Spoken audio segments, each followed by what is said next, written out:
வணக்கம் நண்பா. இன்னைக்கு நம்ம உலகத்திலே இருக்கிற ரொம்பவே லக்கியஸ்ட் பர்சன்ஸ் பத்தி பார்க்கலாம் வாங்க. நம்பர் 3. இந்த வீடியோவை கொஞ்சம் உன்னிப்பா வாட்ச் பண்ணுங்க. இந்த குடியை பிடிச்சிட்டு இருக்க ஒரு அண்ணா அவருக்கு ஏதோ அசம்பாவிதம் நடக்க போகுதுன்னு சொல்லிட்டு ஓட ட்ரை பண்ணிருக்காரு. சடனா அவரு கீழே விழுந்துடுறாரு. ஜஸ்ட் ஒரு இன்ச்சு கொஞ்சம் பக்கத்துல விழுந்திருந்தா அவரோட உடம்பு சின்ன பின்னமாயிருக்கும். நல்ல வேலை அவருக்கு லக் இருந்திருக்கு, அதனாலேயே அவர் தப்பிச்சிட்டாரு.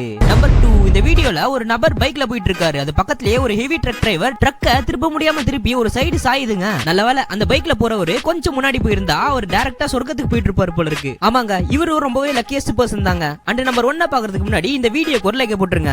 நம்பர் 1. இந்த வீடியோல ஒரு பையன் அவனோட ஃபேமிலியோட பர்த்டே செலிப்ரேஷன் பண்ணிட்டு இருக்கான். ஏன்டா விக்கி, இதுல என்னடா லக் இருக்குன்னு கேட்டீங்கன்னா இந்த வீடியோவை கொஞ்சம் க்ளோஸா வாட்ச் பண்ணி பாருங்களேன். நம்ம தல தோனி இருக்காருப்பா. ஆமாங்க, என்ன பொறுத்தவரை இந்த பையன் உண்மையிலே லக்கியஸ்ட் பர்சன் தாங்க. நம்மளோட பர்த்டே செலிப்ரேஷன்ல தல தோனியும் பங்கேற்றாருன்னா செமையா இருக்கும்ல அப்படின்னு ஒரு சில பசங்களோட கனவாவே இருக்குதுங்க. உண்மையிலேயே இந்த பையன் ரொம்பவே லக்கியஸ்ட் பர்சன் தாங்க. அண்ட் இந்த மாதிரி இன்ட்ரெஸ்டிங்கான ஃபேக்ட்ஸ் எல்லாம் கேட்கணுமா, அதுக்கு நம்ம சேனலையும் சப்ஸ்கிரைப் பண்ணிக்கோங்க.